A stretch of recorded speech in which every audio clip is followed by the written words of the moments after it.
আসসালামু আলাইকুম। আমার হাতে যে দুটি জিনিস দেখতে পাচ্ছেন, একটি হচ্ছে ফিল্টার ড্রায়ার এবং অন্যটি হচ্ছে শুধুই স্ট্রেইনার। এগুলোর কোনটা ব্যবহার করা উচিত আজকের ভিডিওতে আমরা দেখব। তার আগে আমরা জানব যে ফিল্টার কি এবং কেন ব্যবহার করা হয়। ফ্রিজের এই ফিল্টার ড্রায়ার সংযোগ করা থাকে কন্ডেন্সারের শেষ প্রান্তে এবং অপর প্রান্তে সংযুক্ত থাকে ক্যাপিলারি টিউব। ফ্রিজে যে ক্যাপিলারি টিউব ব্যবহার করা হয়, সেই ক্যাপিলারি টিউব এক পাশে সংযোগ করা থাকে এবং অন্য পাশে ফ্রিজের কন্ডেন্সারের সংযোগ করা থাকে। তো আপনারা দেখতে পাচ্ছেন যে এটি একটি ক্যাপিলারি টিউব, যা খুবই চিকন একটি পাইপ এবং এর ভিতর দিয়ে গ্যাস চলাচল করে। এটা এতটাই চিকন যে খুব ছোট একটি ধুলোর কণাও এটাকে জ্যাম করে দিতে পারে। তো এটা যদি জ্যাম হয়ে যায়, ফলাফল কি হবে? গ্যাস চলাচল বন্ধ হয়ে যাবে, যার কারণে ফ্রিজ আর ঠান্ডা হবে না। আবার গ্যাসের সাথে কোনো রকম ময়েশ্চার, পানির কণা বা তেল জাতীয় কিছু যদি থাকে, সেটা যদি ক্যাপিলারিতে চলে আসে, তাহলেও কিন্তু ক্যাপিলারি টিউব ব্লক হয়ে যাবে। তাই এই সমস্যা এড়াতে ক্যাপিলারি টিউবের আগে ফিল্টার ড্রায়ার ব্যবহার করা হয়। এখন আমরা যদি ভালো মানের ফিল্টার ড্রায়ার ব্যবহার না করি, তাহলেও কিন্তু আমাদের ক্যাপিলারি ব্লক হয়ে যাবে। তাই আজকে আমি আপনাদেরকে দুইটাই কেটে দেখাবো, যেন আপনারা খুব ভালোভাবে বুঝতে পারেন। তো আমি প্রথমে এই স্ট্রেনারটি কাটবো এবং এটা কাটার জন্য আমি একটি টিউব কাটার ব্যবহার করছি। তো এখন আমরা এটা কাটবো।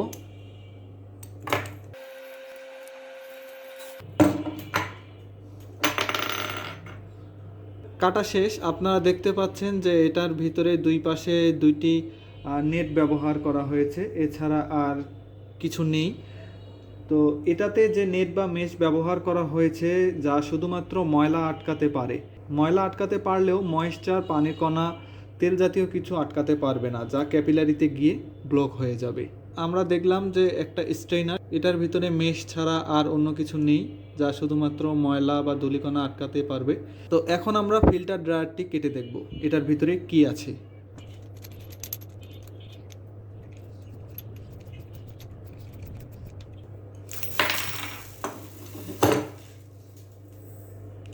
আমার হাতে যা দেখতে পাচ্ছেন, এগুলো হলো সিলিকা জেল, যা রেফ্রিজারেন্টের মধ্যে থাকা ময়েশ্চার, পানির কণা, তেল বা অ্যাসিড সব কিছু শুষে নিতে পারে এবং কোনো ময়লা থাকলে তা ক্যাপিলারি পর্যন্ত যেতে দেয় না।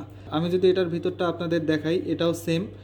এটার দুই পাশে মেশ ব্যবহার করা হয়েছে এবং এই সিলিকা জেলগুলো দেয়া হয়েছে। তো এই সিলিকা জেলগুলোর কারণে কোনো রকম ময়লা এবং পানির কণা, ময়েশ্চার কোনো কিছু ক্যাপিলারি পর্যন্ত যেতে পারে না। আমার হাতে সিলিকা জেলগুলো, আমি যদি এখানে এক ফোঁটা পানি দেই, আপনারা একটু লক্ষ্য করবেন যে আমি যদি এখানে এক ফোঁটা পানি দেই, আপনারা দেখতে পাচ্ছেন যে পানি শুষে নিয়েছে।